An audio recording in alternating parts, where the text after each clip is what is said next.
Bienvenue dans notre 29e leçon. Comme nous l'avons dit, la 29e leçon, c'est la suite de la 28e. Précédemment, nous vous avons annoncé que nous allions prendre 3 leçons successives sur les conflits à milieu professionnel. Nous avons dit que nous allions prendre 3 leçons. La première qui était la 28e sur les conflits à milieu professionnel a porté sur les différentes causes qui font qu'il y ait des conflits dans l'organisation ou dans l'entreprise.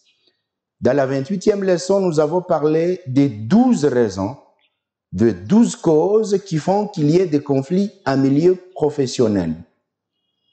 Et parmi elles, nous avons parlé de conflits d'intérêts, problèmes d'évaluation, de la façon dont les gens peuvent se communiquer mal. On a parlé de la réduction des ressources. On a parlé du type de leadership qu'on peut trouver dans une organisation qui fait qu'il y ait toujours des conflits parce que peut-être le leader, il a dû laisser aller ou il est trop autoritaire jusqu'à créer un peu la dictature. Nous avons dit qu'il y a 12 causes qu'il a fallu que nous analysions dans la 28e leçon qui est déjà passée. Eh bien, comme on a dit que cette explication porterait sur 3 leçons, nous avons voulu venir dans cette 29e leçon comme la suite de la précédente. Aujourd'hui, dans le même thème sur la gestion des conflits à milieu professionnel, sur comment évaluer, identifier, résoudre les conflits dans l'entreprise à milieu du travail, nous avons voulu aborder la 29e leçon avec 2 points saillants. Le premier point portera sur les types de problèmes, de conflits que nous trouvons dans l'organisation en matière du travail. Le deuxième point sera sur les modes de gestion ou comment les gens essayent de gérer un conflit qui arrive dans l'entreprise, dans le domaine du travail. Et après, nous allons donner quelques conseils sur comment le leader doit se comporter lorsqu'il se trouve devant une telle situation. Les types de conflits dans l'entreprise en matière de travail sont classifiés en 3. Il y a des conflits que nous appelons des conflits collectifs. Deuxième catégorie, ce sont des conflits individuels. Et la troisième catégorie, ce sont des conflits individuels collectifs. J'ai dit, il y a 3. Des conflits collectifs, des conflits individuels. La troisième catégorie, c'est la combinaison que nous appelons individuel collectif. Les conflits collectifs, c'est-à-dire la première catégorie que je vais analyser avec vous, c'est la catégorie des conflits collectifs qu'on appelle des conflits qui viennent opposer des groupes contre d'autres groupes. Donc, ce n'est pas un individu, ce sont des personnes contre d'autres personnes, mais en grand nombre.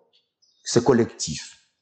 Dans les conflits collectifs, nous avons des conflits interorganisationnels et des conflits intra-organisationnels. Ça, ce sont des sous-types que nous avons dans les conflits collectifs. Les conflits interorganisationnels, c'est au sein d'une entreprise qui va s'opposer à l'autre entreprise. Interorganisationnel. Vous avez une entreprise de production qui va s'opposer à l'entreprise de vente. Vous avez l'entreprise qui produit les chaussures. Elle a un problème avec l'autre entreprise qui vend ses chaussures. Là, on peut dire des conflits interorganisationnels. Donc, entre deux organisations, il y a un conflit. Là, c'est ce que nous appelons conflit collectif interorganisationnel. Il y a ce qu'on appelle maintenant conflit intra-organisationnel. C'est dans le collectif toujours. C'est lorsque dans une même organisation, dans une même entreprise, des départements commencent à entrer en conflit. Dans la même entreprise, 2 départements sont en conflit. Disons par exemple, vous avez une entreprise qui produit par exemple des chemises Dans la même entreprise, vous avez les départements de production. Dans la même entreprise, vous avez les départements de marketing. Alors, le département de production entre en conflit avec le département de marketing. C'est dans la même organisation. C'est dans la même entreprise. Deux départements sont en conflit. Ça, nous appelons les conflits collectifs dans sa sous-partie qu'on appelle des conflits intra-organisationnels. La deuxième catégorie de conflits s'appelle maintenant le conflit individuel. Les conflits individuels aussi sont classés en deux. Il y a deux catégories, sous-catégories dans les conflits individuels. Les conflits individuels, vous comprenez qu'il y a le mot individu. Là, il y a deux personnes qui sont en conflit au sein d'une même organisation. Là, c'est la grande catégorie, conflit individuel, sous-catégorie, conflit intra-individuel ou bien inter-individuel. Lorsque, par exemple, vous avez deux personnes qui travaillent dans une même entreprise, dans une même organisation, mais qui viennent d'une même famille biologique, et que ces gens sont en conflit, on va appeler ça conflit individuel, sous-conflit qu'on appelle conflit intra-individuel. Donc, lorsque des personnes qui viennent d'une même souche biologique travaillent dans une entreprise et ces deux personnes sont en conflit, on appelle ça intra-individuel. Je donne un exemple. Vous avez un chef d'entreprise qui trouve une erreur dans la comptabilité et qui force les comptables et qui force, par exemple, le chef de service de sanctionner le comptable qui est son petit frère. Le petit frère entre en conflit avec son grand frère tout simplement parce qu'il a été sanctionné sur ordre de la hiérarchie, mais pour une faute commise. Ce conflit va s'appeler conflit intra-individuel parce que ce sont deux personnes d'une même souche biologique qui sont en conflit dans une organisation. Vous avez maintenant ce qu'on appelle conflit individuel, mais sous-conflit inter-individuel. C'est lorsque des personnes d'une organisation sont en conflit, mais n'ont aucun lien biologique. X vient de telle famille, l'autre vient de telle famille, les deux sont en conflit, ça s'appelle conflit individuel, mais inter-individuel, interpersonnel. Donc, c'est entre lui. C'est comme qui dirait, c'est interpersonnel et intrapersonnel. Alors, si vous êtes leader, avant de passer à la troisième catégorie, vous devez identifier cette personne qui est en conflit avec l'autre. C'est conflit intra-individuel ou bien c'est le conflit inter-individuel? C'est interpersonnel ou bien c'est intrapersonnel?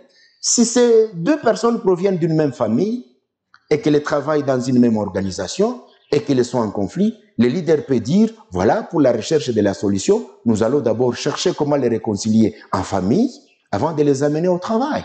Ça, c'est parmi les choses qui peuvent nous aider aussi à identifier comment résoudre des conflits si nous savons déjà leur appartenance familiale. Et la troisième catégorie bien sûr, va s'appeler conflit individuel collectif. Les conflits individuels collectifs, c'est lorsque un individu entre en conflit avec toute une organisation. Je donne un exemple. On a licencié monsieur Y. Lui va en justice accuser l'organisation, l'entreprise. Ce conflit-là va s'appeler un conflit individuel collectif. Parce que c'est une personne qui est en conflit contre quoi? Contre une organisation. Vous avez un agent qui est dans l'organisation, qui est en conflit avec les managers. Mais les managers représentent l'organisation. C'est individuel, collectif. Mais si c'est entre les deux et que cela n'engage en aucun moment l'organisation, ça devient interpersonnel ou qu'on appelle aussi inter-individuel. Bref, je vais résumer avant de passer au mode de gestion parce que vous comprenez que ce sont des termes un peu techniques qu'il faut vraiment maîtriser. Eh bien, je résume. Nous avons 3 types de conflits dans l'organisation. La première catégorie s'appelle conflit collectif, dans laquelle nous avons interorganisationnel et intra-organisationnel. La deuxième catégorie de conflits s'appelle conflit individuel. Dans cette catégorie, nous avons 2 sous-catégories. Celle qu'on appelle intrapersonnelle ou intra-individuelle, ou celle, et la deuxième qu'on appelle intrapersonnelle. Et la troisième va s'appeler maintenant, la troisième catégorie va s'appeler la catégorie des conflits individuels collectifs. Passons maintenant à la façon dont les gens réagissent. Et c'est ce qui nous importe le plus. Lorsqu'il y a conflit entre 2 personnes, lorsqu'il y a conflit entre 2 départements, lorsqu'il y a conflit entre 2 groupes, et cela les collectifs, plusieurs façons peuvent être envisagées en matière de réaction. Et c'est ce que nous appelons comment les gens tentent de résoudre ça, comment les gens tentent de réagir face à un conflit.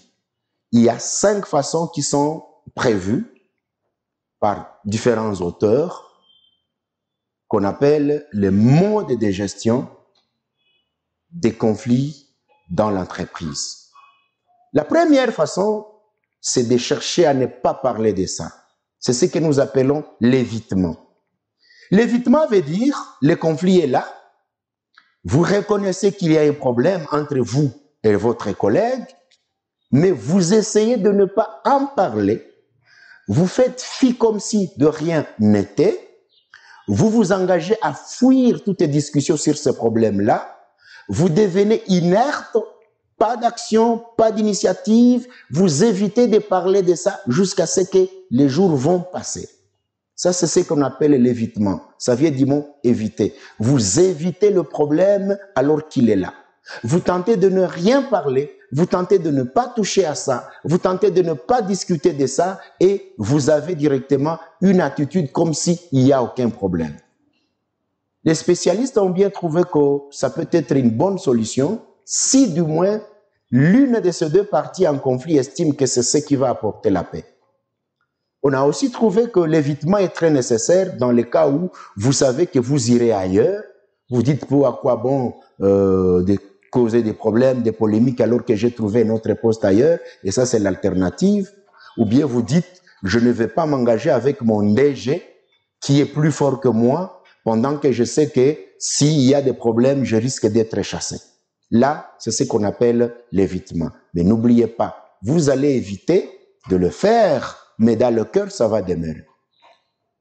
Le deuxième moyen de résolution, ça s'appelle l'accommodation.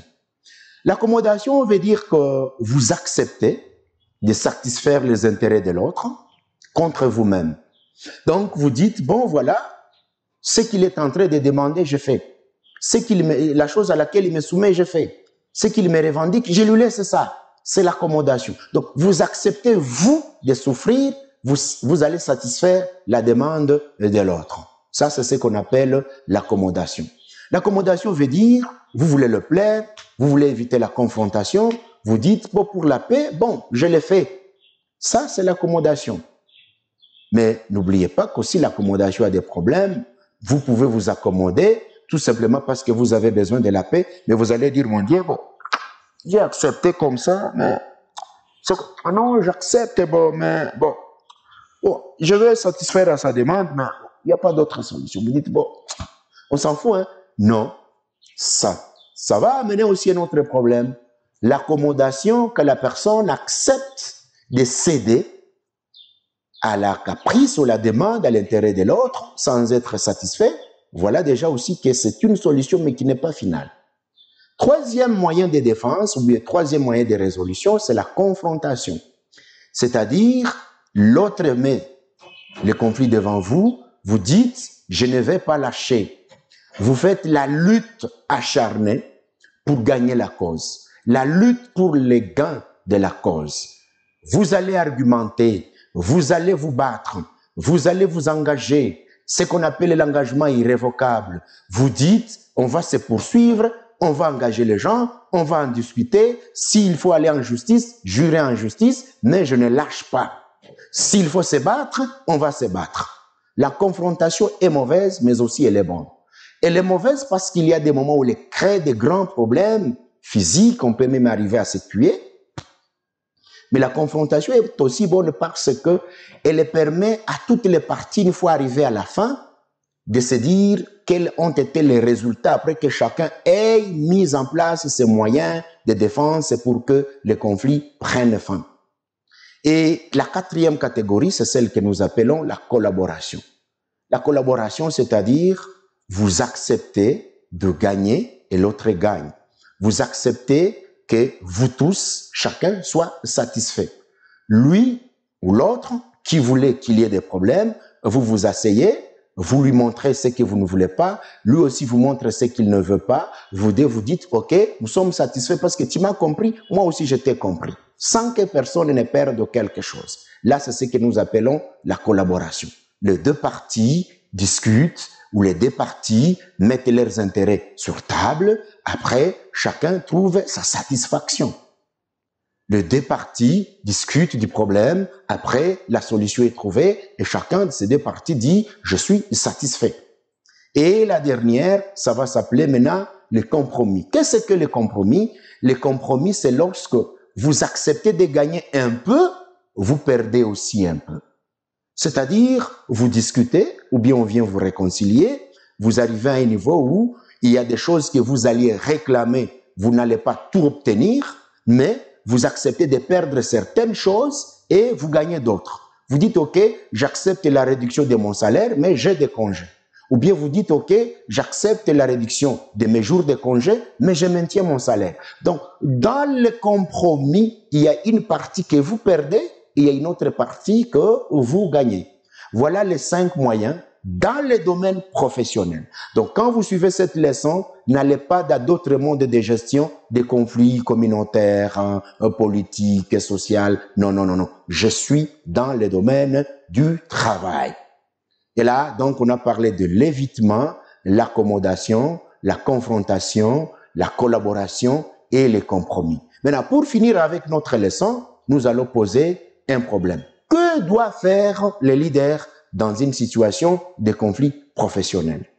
Première chose, il doit identifier les parties. Qui est en conflit contre qui? 2, il doit savoir quels sont les intérêts et les positions de chacun. Il doit savoir qu'est-ce que ces gens cherchent exactement et qu'est-ce qu'ils sont en train de dire. Parce qu'il y a des moments où quelqu'un dit une chose, mais qui est contraire, qui n'est pas la vraie chose qu'il cherche. Il vous dit une chose, mais derrière lui, il y a quelque chose qu'il ne veut pas dire. Les intérêts, les positions. Troisième chose, le leader doit examiner. Est-ce qu'il est possible de les laisser trouver eux-mêmes la solution ou il faut l'intervention des tierces personnes? Et l'intervention des tierces personnes, c'est ça la 30e leçon. La 30e leçon va porter sur comment les tierces personnes peuvent venir aider à la résolution des conflits dans une entreprise ou dans l'organisation. Le leader va aussi identifier quels peuvent être les risques s'il n'y a pas d'intervention pour la solution. Il y a confrontation, ça peut amener où? Il y a évitement. Il commence à dire on ne parle pas de ça. Est-ce que c'est comme ça que ça finira ou bien ça va ressurgir sous forme de violence? Il y a accommodation. Est-ce que toutes les parties sont déjà satisfaites ou bien celui qui a accepté de s'accommoder va venir d'une autre façon aussi récupérer d'une façon inconnue? Le leader doit examiner les problèmes de rebondissement. Il doit aussi prendre des médiations, s'il est possible, des initiatives de conseiller les gens, de dire, voilà, écoutez, vous êtes en conflit, ça fait des semaines, vous n'avez pas trouvé de solution, est-ce qu'on peut vous aider? Est-ce que tel, tu trouves que tu as accepté la solution, mais tel que tu l'as accepté, tu aimerais la prendre comme telle, ou bien tu penses que c'est par erreur que tu l'as faite pour garder la paix, mais tu restes toujours malade. Bref, vous devez examiner parce que des conflits mal résolus créent le stress, les problèmes de tension physique, ça peut amener même à des vengeances, ça peut amener à la démotivation du travailleur, ça peut amener à ce que la partie qui n'a pas été satisfaite cherche comment se satisfaire d'une autre façon et donc aller dans de débordement. Voilà, c'est la fin de la 29e leçon. qui est venu compléter la 28e. Si vraiment de grâce, vous n'avez pas suivi la 28e, cherchez la 28e parce que ça, c'est la suite de la 28e. Et si vous allez suivre la 29e, faites tout pour suivre la 28e et la 30e pour que tous les thèmes sur les conflits en milieu professionnel soient complets dans votre compréhension. Alors, vous avez des questions, n'hésitez pas de les poser en bas sur notre chaîne YouTube ou à notre numéro privé WhatsApp que vous avez sur la chaîne YouTube et partagez-nous votre expérience dans la résolution des conflits en milieu professionnel, bien sûr. Et à la fin, je n'ai qu'à poser mes 3 questions habituelles. Première question, quels sont les autres types de conflits que vous connaissez en milieu professionnel? Quel autre type de conflits connaissez-vous en milieu professionnel? Vous allez nous partager aussi votre connaissance. Deuxième question, quels sont les autres modes de gestion des conflits en milieu professionnel? Quels sont les autres modes de gestion en milieu professionnel? Et la dernière question, que fera le leader dans la gestion des conflits en milieu professionnel? Que fera le leader dans la gestion des conflits en milieu professionnel? Nous terminons en vous disant merci de votre écoute attentive et nous vous demandons de plus de voir la 28e et la 30e pour que toutes ces notions soient déjà complètes. Bye bye.